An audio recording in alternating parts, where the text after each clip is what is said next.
The Red Death had long devastated the country. No pestilence had ever been so fatal or so hideous. Blood was its avatar and its seal, the redness and the horror of blood. There were sharp pains and sudden dizziness, and then profuse bleeding at the pores with dissolution.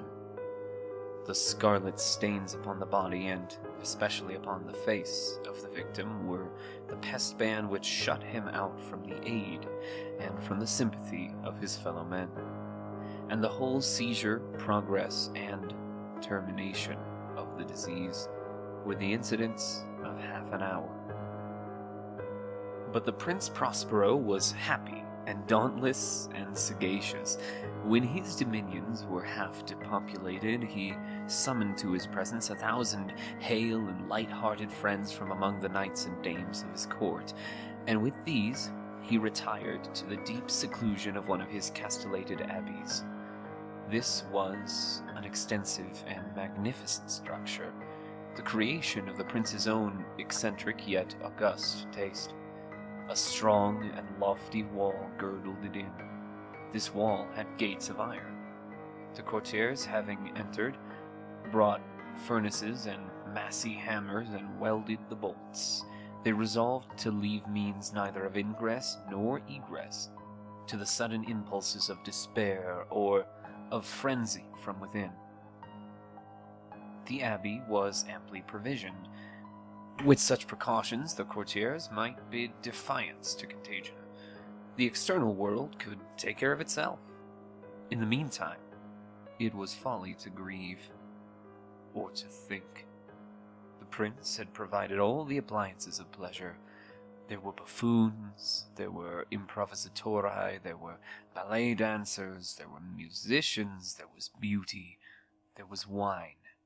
All these and security were within. Without was the Red Death. It was toward the close of the 5th or 6th month of his seclusion, and while the pestilence raged most furiously abroad, that the Prince Prospero entertained his 1,000 friends at a masked ball of the most unusual magnificence. It was a voluptuous scene, that masquerade. But first, let me tell of the rooms in which it was held. There was 7, an imperial suite. In many palaces, however, such suites form a long and straight vista, while the folding doors slide back nearly to the walls on either hand, so that the view of the whole extent is scarcely impeded. Here the case was very different, as might have been expected from the Duke's love of the bizarre. The apartments were so irregularly disposed that the vision embraced but little more than one at a time. There was a sharp turn at every 20 or 30 yards, and at each turn a novel effect. To the left and right, in the middle of each wall, a tall and narrow Gothic window looked out upon a closed corridor which pursued the windings of the suite. These windows were of stained glass whose color varied in accordance with the prevailing hue of the decorations of the chamber into which it opened. That at the eastern extremity was hung, for example, in blue, and vividly blue were its windows. The second chamber was purple in its ornaments and tapestries, and here the panes were purple. The third was green throughout, and so were the casements. The fourth was furnished and lighted with orange, the fifth with white, the sixth with violet. The 7th apartment was closely shrouded in black velvet tapestries that hung all over the ceiling and down the walls, falling in heavy folds upon a carpet of the same material and hue. But in this chamber only, the color of the windows failed to correspond with the decorations. The panes here were scarlet, a deep blood color. Now, In no one of the 7 apartments was there any lamp or candelabrum amid the profusion of golden ornaments that lay scattered to and fro or depended from the roof. There was no light of any kind emanating from lamp or candle within the suite of chambers.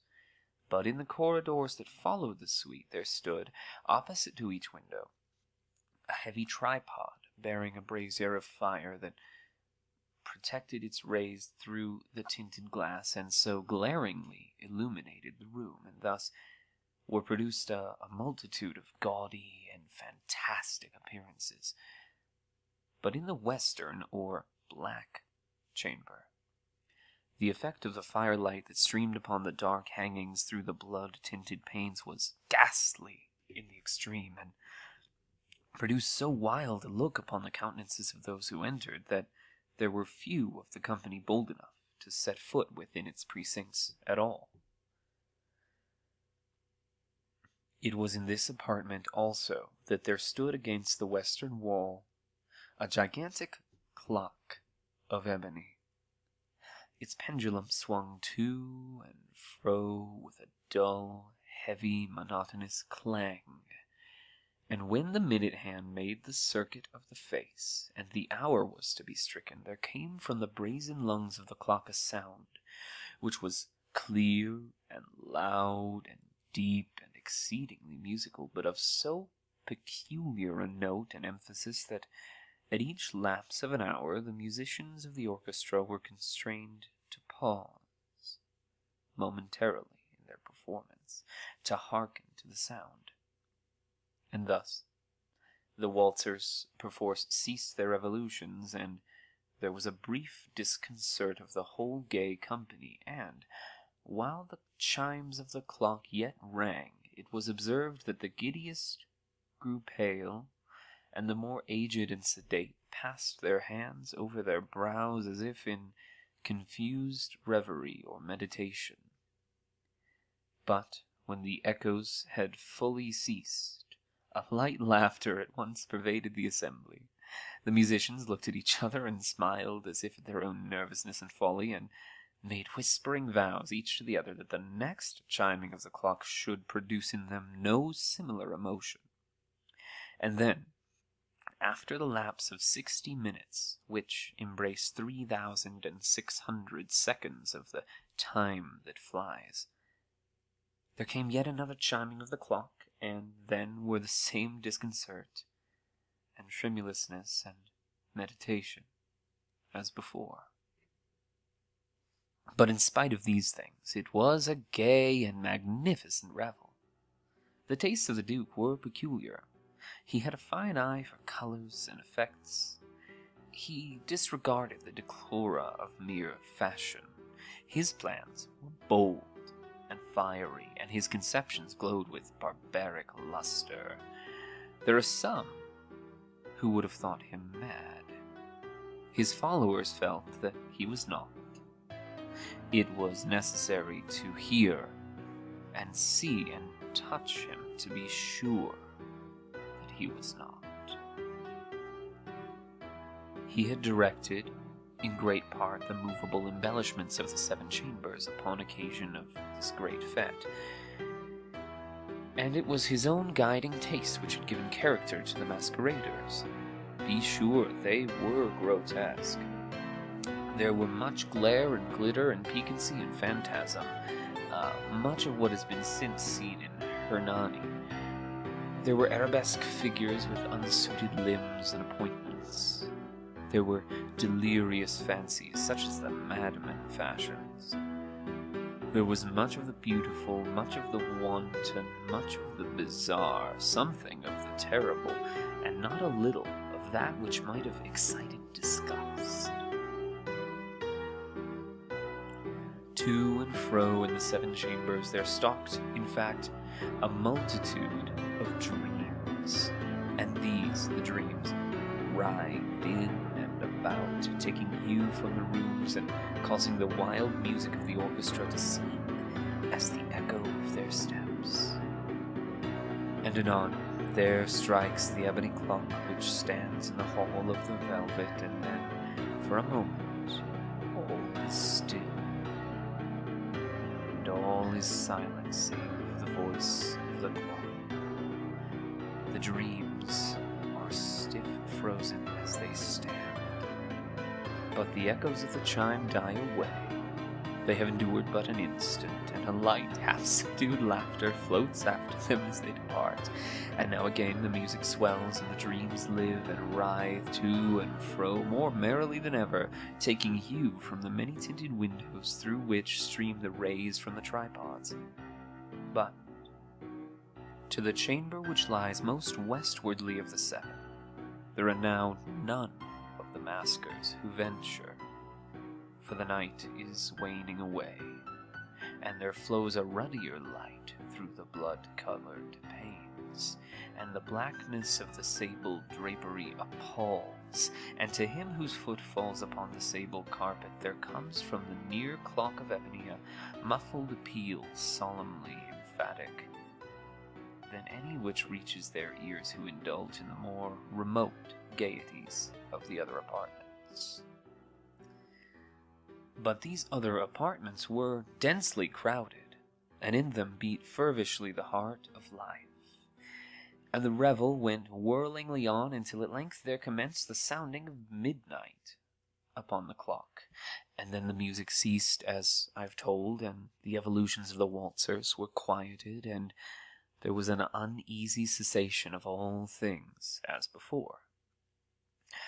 But now there were 12 strokes to be sounded by the bell of the clock, and thus it happened, perhaps, that more of thought crept with more of time into the meditations of the thoughtful among those who revelled. And thus too it happened, perhaps, that before the last echoes of the last chime had utterly sunk into silence, there were many individuals in the crowd who had found leisure to become aware of the presence of a masked figure, which had arrested the attention of no single individual before. And the rumor of this new presence having spread itself whisperingly around, there arose at length from the whole company a buzz or murmur expressive of disapprobation and surprise, then, finally, of terror, of horror, and of disgust. In an assembly of phantasms such as I have painted, it may well be supposed that no ordinary appearance could have excited such sensation. In truth, the masquerade license of the night was nearly unlimited. But the figure in question had out-Heroded Herod, and gone beyond the bounds of even the prince's indefinite decorum. There are chords in the hearts of the most reckless which cannot be touched without emotion. Even the utterly lost, to whom life and death are equally jests, there are matters of which no jest can be made. The whole company, indeed, seemed now deeply to feel that in the costume and bearing of the stranger neither wit nor propriety existed. The figure was tall and gaunt, and shrouded from head to foot in the habiliments of the grave. The mask which concealed the visage was made so nearly to resemble the countenance of a stiffened corpse that the closest scrutiny must have had difficulty in detecting the cheat. And yet all this might have been endured, if not approved, by the mad revellers all around. But the mummer had gone so far as to assume the type of the Red Death. His vesture was dabbled in blood, and his broad brow, with all the features of the face, was besprinkled with the scarlet horror. When the eyes of Prince Prospero fell upon this spectral image, which, with a slow and solemn movement, as if more fully to sustain its role, stalked to and fro among the waltzers, he was seen to be convulsed, and in the first moment, with a strong shudder either of terror or distaste, but in the next his brow reddened with rage. "Who dares," he demanded hoarsely of the courtiers who stood near him, "who dares insult us with this blasphemous mockery? Seize him and unmask him, that we may know whom we have to hang at sunrise from the battlements." It was in the eastern, or blue chamber in which stood the Prince Prospero as he uttered these words. They rang throughout the 7 rooms loudly and clearly, for the prince was a bold and robust man, and the music had become hushed at the waving of his hand. It was in the blue room where stood the prince, with a group of pale courtiers by his side. At first, as he spoke, there was a slight rushing movement of this group in the direction of the intruder, who, at the moment, was also near at hand, and now, with deliberate and stately step, made closer approach to the speaker. But from a certain nameless awe with which the mad assumptions of the mummer had inspired the whole party, there were found none who put forth hand to seize him, so that, unimpeded, he passed within a yard of the prince's person, and while the vast assembly, as if with one impulse, shrank from the centers of the rooms to the walls, he made his way uninterruptedly, but with the same solemn and measured step which has distinguished him from the first, through the blue chamber to the purple, through the purple to the green, through the green to the orange, through this again to the white, and even thence to the violet, ere a decided movement had been made to arrest him.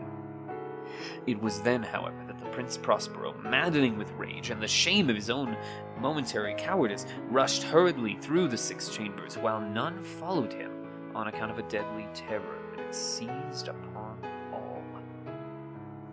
He bore aloft a drawn dagger, and had approached in rapid impetuosity to within 3 or 4 feet of the retreating figure, when the latter, having attained the extremity of the velvet apartment, turned suddenly and confronted his pursuer. There was a sharp cry, and the dagger dropped, gleaming, upon the sable carpet, upon which instantly afterwards fell prostrate in death the Prince Prospero. Then, summoning the wild courage of despair, a throng of revelers at once threw themselves into the black apartment, and seizing the mummer, whose tall figure stood erect and motionless within the shadow of the ebony clock, gasped in unutterable horror at finding the grave cerements and corpse-like mask which they handled with so violent a rudeness, untenanted by any tangible form. And now was acknowledged the presence of the Red Death.